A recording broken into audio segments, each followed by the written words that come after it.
India में NEET exam leak होने के बाद जंतर मंतर दिल्ली में इस टाइम जेनजी यंगस्टर, आज के नौजवान, तमाम स्टूडेंट्स और जो स्टूडेंट्स नहीं भी हैं वो भी बढ़ चढ़ के हिस्सा ले रहे हैं उस ज्यादती के खिलाफ जो हुई है। एग्जाम नीट का लीक होता है, बजाय इसके कि प्रॉब्लम्स को आइडेंटिफाई किया जाए और नरेंद्र मोदी आगे आके बच्चों से बात करें, उन्होंने चुप साधी हुई है। और बीजेपी के लोग कह रहे हैं कि ये जितने भी स्टूडेंट आपको जंतर मंतर दिल्ली की सड़कों पे नजर आ रहे हैं, ये पाकिस्तान फंडेड स्ट्राइक है। ये पाकिस्तान पैसे भेज रहा है और हमारी गवर्नमेंट के खिलाफ एक प्रोपेगेंडा है। कुछ लोग बोलते हैं कि ये प्रोटेस्ट फर्जी है, पाकिस्तान फंडिंग है, ऐसा कुछ लगा आपको? हाँ फंडेड है, क्यों नहीं है। मेरे को पाकिस्तान से आज 40 रुपए आए हैं। 40 रुपए से मैंने मेट्रो करी, फिर पाकिस्तान अमेरिका से 20 रुपए और आए, तो उससे मैं यहाँ तक आया रिक्शे से। अब वापस जाने के लिए देखता हूँ, नेपाल से शायद मंगाना पड़ेगा मेरे को पैसे। वो मैंने इंस्टा पे स्टोरी भी लगाई।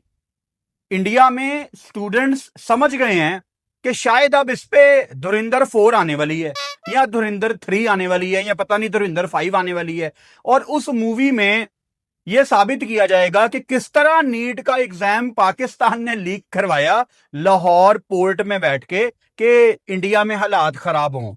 ये कितने बेवकूफ सियासतदान हैं, कितने बेवकूफ राजनीति करने वाले बीजेपी के लोग हैं जो अपने ही लोगों को, अपने ही हिंदुस्तानियों को, अपने ही इंडियंस को मारने पे तुले हुए हैं।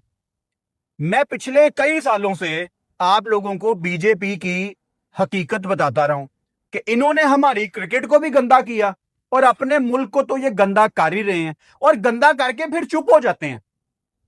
गुजरात में खून बहाया, मणिपुर में आ जाते हैं।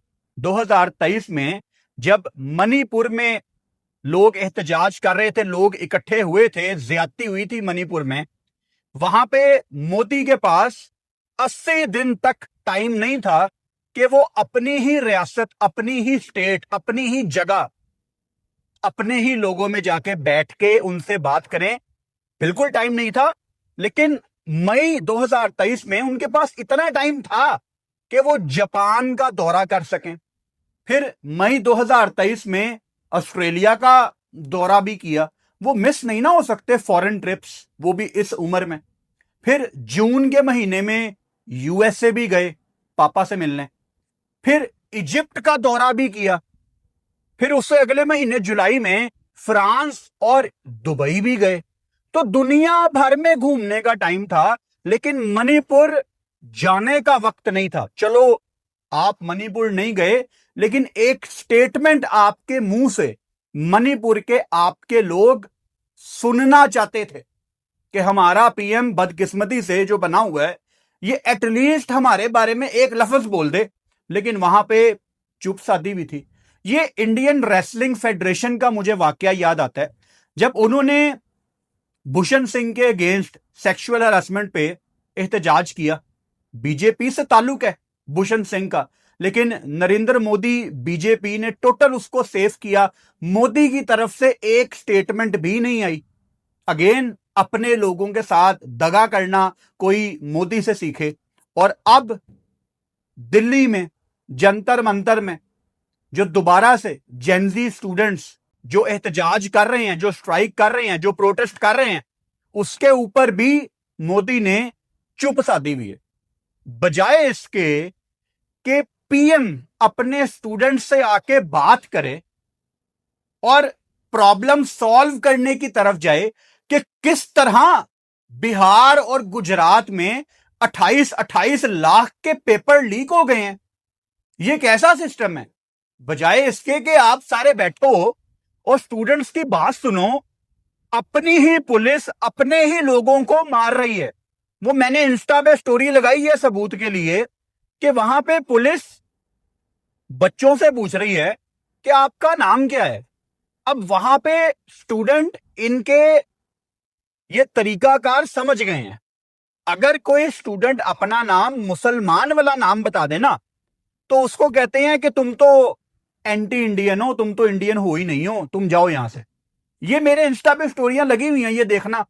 अब तो कोई ये भी नहीं कह सकता, बल्कि अभी भी कुछ अंधभक्त हैं जो कहेंगे कि ये फेक वीडियोस हैं, एआई वीडियो हैं। हाँ, जो दिल्ली में हो रहा है वो भी फिर एआई से ही हो रहा है भाई, वहां भी किसी को डंडे नहीं पड़ रहे। बल्कि कुछ ऐसी वीडियोस भी आई जो मैंने इंस्टा पे लगाई हैं जहां पे अनफॉर्चुनेटली दिल्ली में ही लड़कियों को डंडे मारे जा रहे हैं और फिर पुलिस वाले हंस रहे हैं। अब हमें भी यहां पे बैठ के समझ आती है कि दिल्ली वाकई ही सेफ क्यों नहीं है, और जिसने सेफ करना है उससे पूछ लो कि मोदी जी ये हालात क्यों खराब हैं। वो पाकिस्तान की साजिश है। कब तक तुम लोग बेवकूफ बनते रहोगे हिंदुस्तानियों? कब तक पाकिस्तान के नाम पे चूरन खरीदते रहोगे? तुम लोगों का सबसे बड़ा जो वोट बैंक है वो पाकिस्तान का नाम है। मैंने कितनी दफा ये एग्जांपल दी है कि यहां आप पाकिस्तान में ना कोई अपनी मर्जी का न्यूज चैनल ऑन कर लो, किसी भी वक्त कोई भी न्यूज चैनल, आपको पाकिस्तान की ही खबरें देखने को मिलेंगी। लेकिन अगर आप अपनी मर्जी से कोई भी इंडियन न्यूज चैनल ऑन करेंगे ना, तो 100 में से 80% चांस यही है, बल्कि 90%, अगर कोई इंडियन ये वीडियो देख रहा है और उसमें हिम्मत है तो वो ये परसेंटेज मुझे ठीक करके भी बता सकता है, शायद ये 99% हो, वहां पे न्यूज चैनल्स पाकिस्तान के अगेंस्ट जहर उगल रहे होते हैं। भाई पाकिस्तान के अपने मसले बहुत हैं, पाकिस्तान के मीडिया के पास बिल्कुल टाइम नहीं है, और सबसे बड़ी बात, पाकिस्तान में नफरत नहीं बिकती। आप पाकिस्तान में नफरत अगर बेचना चाहेंगे ना तो हम चैनल चेंज कर देते हैं। यार क्या बकवास है यार। और वहां पे जिन न्यूज चैनल्स को बैन करना चाहिए था इंडिया पाकिस्तान की जंग के दौरान, उस जंग के बाद जिन्होंने यहां पाकिस्तान पे हमला करवा दिया, लाहौर में पोर्ट बनवा दी, पता नहीं क्या क्या बकवासियात इन लोगों ने बोली, वो लोग आज भी अपने चैनल्स में बैठ के नौकरियां कर रहे हैं और उनको लाखों करोड़ों लोग आज भी सुन रहे हैं। तो आप लोगों को तो भेड़ बकरियों की तरह बना दिया गया है। And I am sorry but allow me to say this कि भेड़ बकरियां भी आपसे बेहतर हैं। एटलीस्ट उनको थोड़ी सी समझ होती है कि हमने कैसे अच्छाई और बुराई में फर्क करना है। आप किसी बकरी को भी बासी पट्ठे खिलाने की कोशिश करेंगे ना, वो नहीं खाएगी, यार ये खराब है। लेकिन आप लोगों को जितना मर्जी गलाजत घोल के झूठ खिलाया जाए, झूठ पिलाया जाए, आप पी भी लेते हैं, खा भी लेते हैं, आपको कोई फर्क ही नहीं पड़ता। कब तक पाकिस्तान के नाम पे बेवकूफ बनते रहेंगे भाई आप? बजाय इसके कि आप ये नीट एग्जाम्स लीक होने की वजह से जो स्टूडेंट्स जंतर मंतर सड़कों पे हैं दिल्ली में, बजाय इसके कि आप उनका साथ दें, बजाय इसके कि आप इन चीजों पे आवाज उठाएं कि इंडिया में आज भी गुर्बत क्यों है और गुर्बत पाकिस्तान में भी है। ये वीडियो बनाने का मकसद कोई आप लोगों को डिग्रेड करना नहीं है। और जब मैं कहता हूं ना कि हमारे अंदर नफरत नहीं थी, खुदा की कसम नहीं थी, लेकिन आज बीजेपी की वजह से हम लोग भी आप लोगों को कोई ठीक नजर से नहीं देखते। मैं आपको एक मिसाल देता हूं। जब आपका वो मून मिशन हुआ, आपने चांद पे लैंडिंग की, और उससे पहले मुझे याद है आपकी चांद की लैंडिंग फेल भी हुई थी, तो मैंने फेसबुक पे पोस्ट लगाई थी उस जमाने में कि यार मैं इनको अप्रिशिएट करता हूं कि ये एटलीस्ट कोशिश कर रहे हैं, ये एक दिन पहुंच जाएंगे। और फिर आप पहुंच गए, तो हम तो आपके लिए खुश थे। लेकिन आपने क्या किया? ये मोदी जैसे लोगों की बातों में आके आपने हमसे हाथ नहीं मिलाए, लेकिन क्रिकेट खेली और वहां भी आप लोग बिक गए। आपको इस दफा क्या मंजन बेचा गया कि नहीं, वो पाकिस्तानियों से हाथ नहीं मिलाएंगे लेकिन क्रिकेट खेलेंगे बॉस, वो पैसे ये बनते हैं यू नो। और फिर कुछ बेवकूफ लोग आ जाते हैं कि इंडियंस को तो, बीसीसीआई को तो, आईसीसी को तो पैसे की जरूरत नहीं है। भाई किसको पैसा आता बुरा लगता है? सबको पैसा आता अच्छा लगता है, और सब मजीद पैसा बनाना चाहते हैं। और इतना पैसा तो विद ऑल ड्यू रिस्पेक्ट ना बीसीसीआई ने बनाया है ना आईसीसी ने बनाया है कि अगले 40 साल अगर क्रिकेट बंद भी हो जाए तो सारे बैठ के खाते रहे। ऐसा नहीं है भाई, खर्चे भी बहुत ज्यादा हैं, तो पैसे तो आपको कमाने हैं। वहां पे भी आप बिके ना। अब दोबारा आपको खरीदा जा रहा है पाकिस्तान का नाम लेके कि पाकिस्तान ने फंड किया है इस प्रोटेस्ट को। और आप में से अनफॉर्चुनेटली इंडिया में लाखों करोड़ों लोग इस चीज को खरीद भी रहे हैं।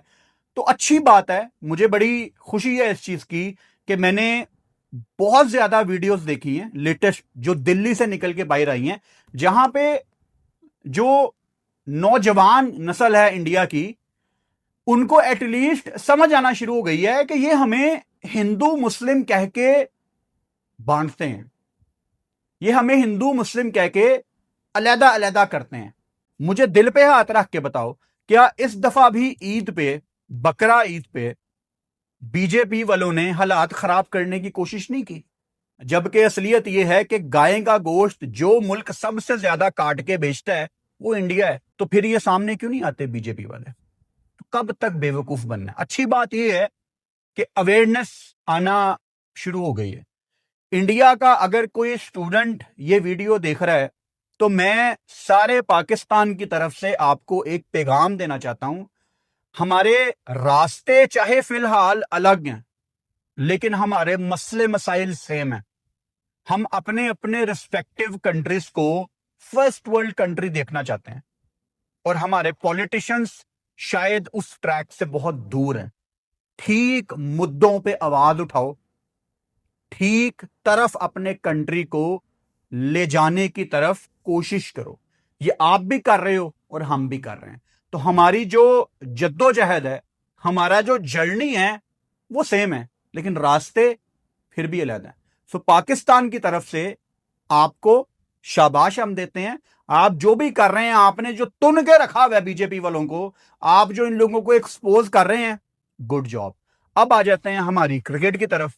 अब ऐसा तो नहीं ना हो सकता कि हम क्रिकेट कंटेंट क्रिएटर हैं तो क्रिकेट के ऊपर हम बात नहीं करेंगे।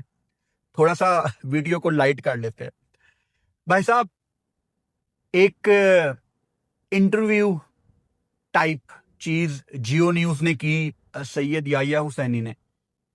वहां पे 8 लोगों को बुलाया गया, बहुत बड़ा पैनल था। शान मसूद, यूनुस खान, आकिब जावेद, खालिद महमूद, फवाद आलम, एक अच्छा पैनल था। हारून रशीद, एक अच्छा पैनल था।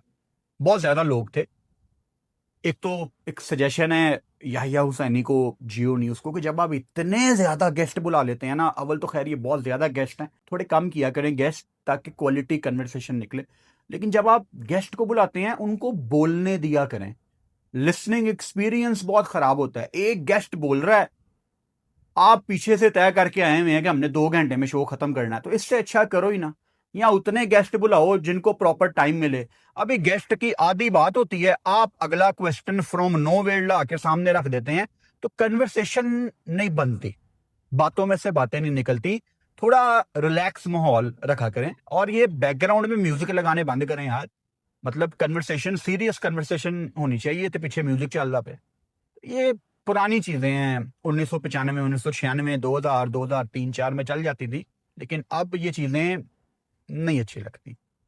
उस इंटरव्यू में अगर आप उस सारे, एक तो वो 2 घंटे का इंटरव्यू था, तो मुझे तकरीबन 3 दिन लगे हैं उसको सुनने में। आजकल मसरूफियत काफी ज्यादा है, तो कभी मैंने उसको 15 मिनट सुन लिया, कभी मैंने उसको 5 मिनट सुन लिया, कभी ड्राइव करते हुए फिर मैंने 5 मिनट सुन लिया, कभी सोते हुए मैंने 20 मिनट सुन लिया। तो ऐसे करते करते टोटो में मैंने उसको 3 दिन में कंप्लीट किया। अब जब भी मैं उस 2 घंटे के इंटरव्यू को सुनता था ना, तो एक ही चीज मेरे दिमाग में आती थी, क्योंकि उसके बारे में ही तकरीबन सारी बात हो रही है। अगर आप उस 2 घंटे के इंटरव्यू की सोल अंदर से निकालें ना, कि एक एजेंडा कोई बताओ जिसको सबसे ज्यादा डिस्कस किया गया, वो नाम लिए बगैर शहीन शाह फरीदी को किया गया। नाम लिए बगैर। मतलब वो होता है ना कि आप टाइम बाय करने के लिए, जो मैं हमेशा एग्जांपल देता हूं, आप टाइम बाय करने के लिए किसी एक को कसूरवार ठहरा देते हो। अब जैसे आकिब जावेद ने सिलेक्शन कमेटी अपना कसूर कहीं पे नहीं निकाला, लेकिन शान को गंदा कर दिया। उसकी गलतियां, उसके टेल एंडर, मतलब शान की गलतियां आप निकाल रहे हो कि उसने टेल एंडर आउट नहीं किए, फिर आप फास्ट बॉलर्स का कसूर निकाल रहे हो।